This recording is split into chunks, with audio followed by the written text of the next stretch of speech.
About last night, the Bulls beat the Thunder in the United Center thanks to a dominant fourth quarter performance by Derrick Rose, who had 12 of his 29 points in the fourth. Stephen A., has your faith been restored in Rose? Well, listen, let's be clear about something here. Any faith that I lost in Derrick Rose has very, very little to do with his game.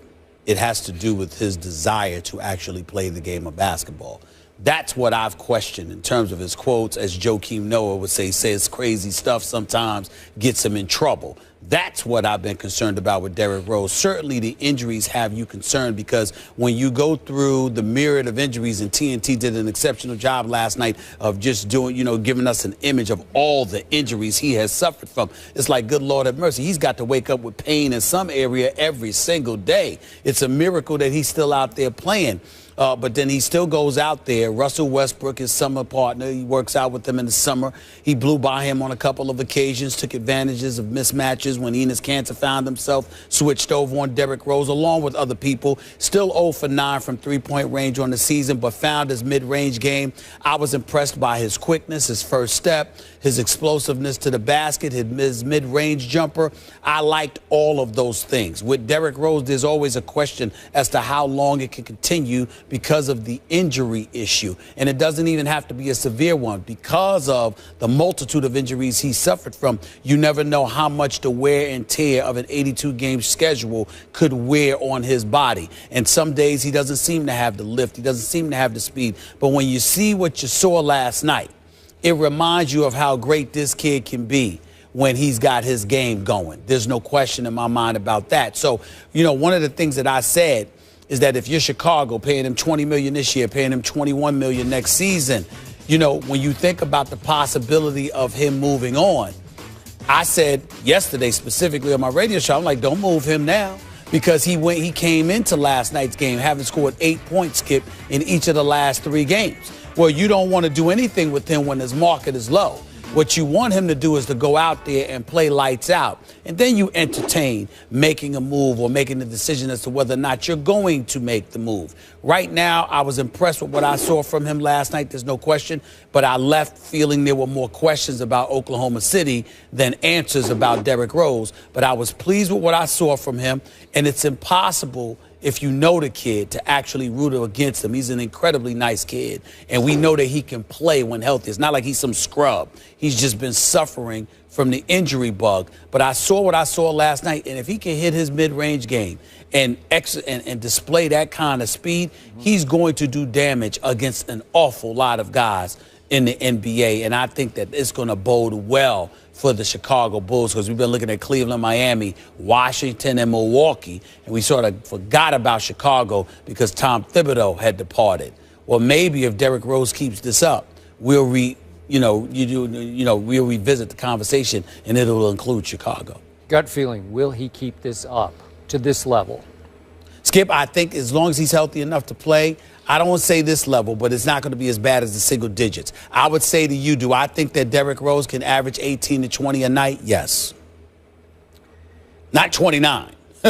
I know we're way early in this season, but what struck me after that game was over last night is that game was something of an indictment of Derrick Rose and his passion or desire or urgency with which he attacks the game of basketball. Right. And by the way, I got the last 3 games at 8, 6, and 4. He did have an 8, but the 8 was in a loss at Detroit, and then he only scored 4 in a blowout loss at Charlotte. Yeah, you're right. You're right. All right, so not to, no big deal. But okay, so he goes 8, 6, 4. Then he scores 10 in the last 3.5 minutes against the Oklahoma City Thunder of Russell Westbrook and Kevin Durant. Yep. Well, that's pretty special stuff. That's all-star stuff. That's former MVP style stuff, right? Yes. And I'm thinking, where was that? I'm sure a lot of Bulls fans think, where did that come from, and why don't we see more of that on a nightly basis? I don't know. He is a good kid. He's also a little strange sometimes, a little hard to read, a little, what are you thinking? He's gotten a bunch of bad breaks with his injuries, obviously. Has he come back as quickly as he could? I don't know, but a lot of Bulls fans obviously think he hasn't worked hard enough. Not that he hasn't worked hard enough, he hasn't pushed himself hard enough to take the risk to come back maybe on time. He's taken more time than he probably needed to get completely healthy. So my point is, when we see that kind of explosion, now he set the bar back up. And I'm wondering, was it prompted? I'm just going to throw this out. Our man Brian Windhorst was on ESPN radio yesterday and made a strong, bold statement. I think it was yesterday. It might have been the day before. But he said, I think it was the day before. He said that the breakup has begun between Derrick Rose and the Bulls. Like we're seeing the first signs of it. They're starting to split apart and maybe part ways at some point in the near future. Okay? Do you think that got back to Derrick and it hit him?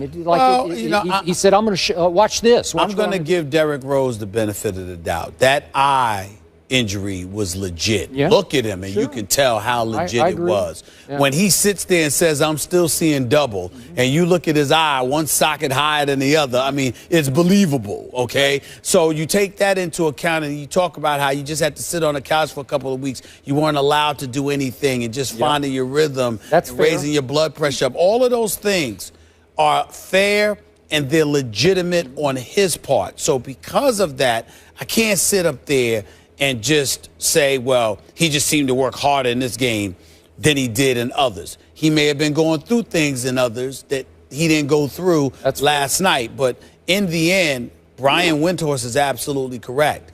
And logic says so.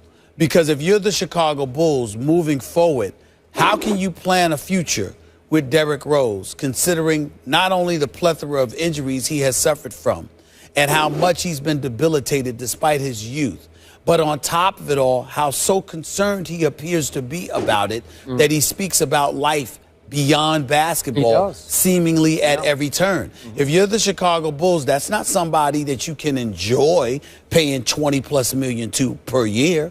So I think that everybody knows what Brian Windhorst was saying, and I think Brian Windhorst was absolutely right to say so.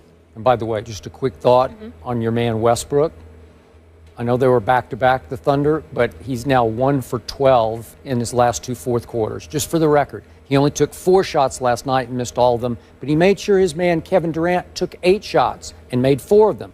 They were in position at 94 all until Derrick Rose turned back into Derrick Rose, right? Well, they got to figure, in Oklahoma City, they got to figure out some things. But, I mean, the bottom line is Russell Westbrook didn't have the greatest night, and he still finished with 20, 10, and 8. So, I mean, we all know what he could do. And Kevin Durant, we know that he doesn't usually shoot 13 for 29. It's usually it's usually less shots and more made shots than that. So, you know, that's not going to last. But somehow, some way, the Ibakas, the Cantors, the Waiters, you've got to find a way to fit these guys in to a relatively new system that Billy Donovan has employed. So you're going to have to figure that out. 3 games lost late.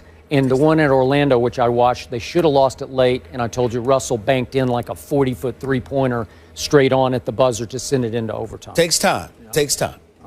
It was good to see D. Rose back to his old self. Can Andrew Luck bounce back? He replaced Peyton Manning as the Colts quarterback 4 seasons ago. Now Luck leads the league with 12 interceptions. Manning is tied for second with 11. When we return, we'll